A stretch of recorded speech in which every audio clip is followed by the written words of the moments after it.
Khandapada block କୁମ୍ଭାରପଡ଼ାରେ Om ଶିବାୟ ରିଅଲକନ୍ ପକ୍ଷରୁ ଗରିବ ଅସହାୟଙ୍କୁ କମଳ ବଣ୍ଟନ କାର୍ଯ୍ୟକ୍ରମ ଅନୁଷ୍ଠିତ ହୋଇଯାଇଛି।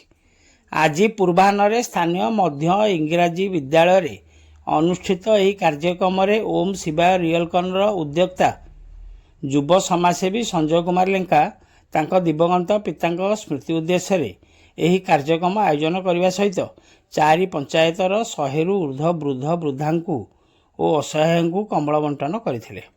କାର୍ଯ୍ୟକ୍ରମରେ ଅତିଥି ଭାବେ ସ୍ଥାନୀୟ ସରପଞ୍ଚ ଚିନ୍ମୟ କୁମାର ପଣ୍ଡା, ସମିତି ସଭ୍ୟ ନରେନ୍ଦ୍ର ନାଥ ଦାସ, ପୂର୍ବତନ ସରପଞ୍ଚ ଅଖିଳ କୁମାର ପଣ୍ଡା, ଆଇନଜୀବୀ ତ୍ରିନାଥ ପାଢ଼ୀ, ପୂର୍ବତନ ସରପଞ୍ଚ ରମା ବେହେରା, ପ୍ରଶାନ୍ତ ପ୍ରଧାନ, ସୁକଦେବ ପଣ୍ଡା, ପୂର୍ବତନ ଶିକ୍ଷକ ପ୍ରମୋଦ କୁମାର ପ୍ରଧାନ, ଶରତ ଚନ୍ଦ୍ର ପଣ୍ଡା, ବିଶ୍ୱନାଥ ପଣ୍ଡା, ମାଧବ ଚନ୍ଦ୍ର ବେହେରା, ସମାଜସେବୀ ରବୀନ୍ଦ୍ରନାଥ ସାହୁ ପ୍ରମୁଖ ବହୁ ଅତିଥି ମଞ୍ଚାସୀନ ରହିବା ସହିତ ସ୍ଥାନୀୟ ଅଞ୍ଚଳର ଲୋକଙ୍କୁ କମ୍ବଳ ବଣ୍ଟନ କରିଥିଲେ।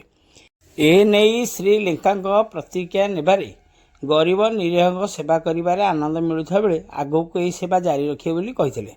ସମାଜରେ ପ୍ରତି କ୍ଷେତ୍ରକୁ ରାଜନୀତି କବଳିତ କରି ରଖୁଥିବା ବେଳେ ଏଥିରୁ ଊର୍ଦ୍ଧ୍ୱରେ ରହି ଲୋକଙ୍କ ସେବା କରିବାକୁ ଅଣ୍ଟା ଭିଡ଼ିଥିବା କୁହନ୍ତି। ଶ୍ରୀ ଲେଙ୍କାଙ୍କ ଏଭଳି ଉଦ୍ୟମକୁ ସବୁ ମହଲରୁ ପ୍ରଶଂସା କରାଯାଇଛି।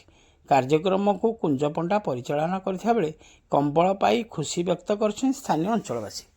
ଖଣ୍ଡପଡ଼ାରୁ ସନ୍ତୋଷ କୁମାର ସାହୁଙ୍କ ରିପୋର୍ଟ, ଖଣ୍ଡପଡ଼ା ଖବର।